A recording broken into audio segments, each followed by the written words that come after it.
Welcome to ACC TV Student News. The news students can use. I'm Stephanie. And I'm Breena. Here are this week's stories. President Trump is seeking to remove Spain from NATO due to their desires not to join his Iran war. An email that has circulated within the Department of Justice lays out potential measures the U.S. could take against NATO allies.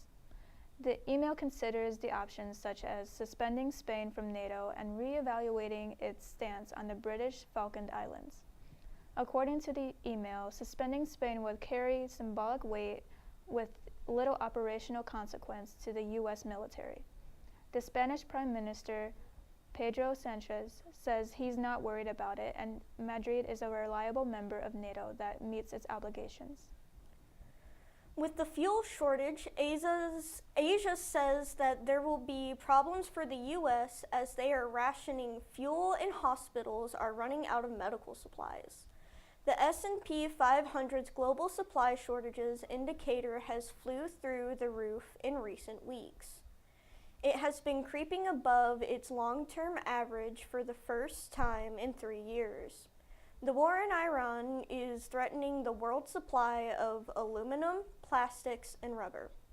And for several major petrochemical producers are saying that they are unable to fulfill their commitments to customers. With the majority of America's stuff coming from Asia, the U.S. could see some problems when it comes to buying from Asia.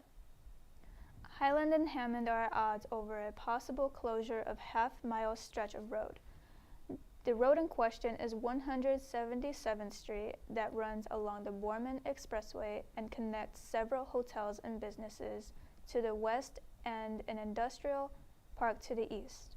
Hammond Mayor Thomas McDermott said that a neighboring community wants to close the stretch off a road permanently.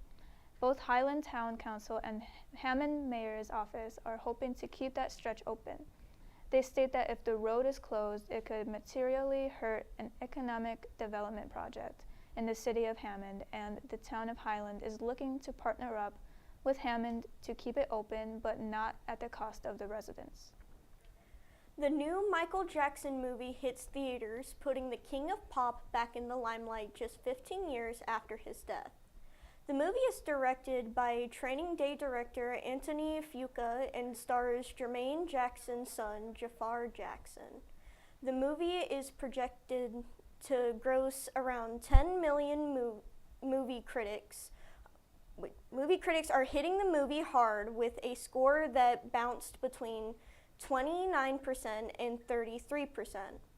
Many of the reviews seemingly took issue with the fact that Graham King decided to end the movie before Jackson became engulfed in allegations of child sexual abuse. The last scene is set during Jackson's Bad tour. Northwest Indiana might still be in the running for the Chicago Bears stadium, even though the Illinois House approved legislation for them. The Illinois House passed a law that will give the professional football team the chance to negotiate a reduced property tax payment. However, the team says there are more amendments that are necessary to make the Arlington Heights site feasible. This new measure currently does not establish a stadium commission or provide clear means to finance and construct a new NFL stadium in Illinois, unlike the Indiana Senate Enrolled Act 27 that supports a new Bears stadium in Hammond. Governor Pritzker says that he believes the Bears should remain in Illinois, but any legislation designed to keep the team must also protect Illinois taxpayers. That's all for this week. I'm Breena. And I'm Stephanie. Make sure to check out the rest of our videos at ACC TV Hammond.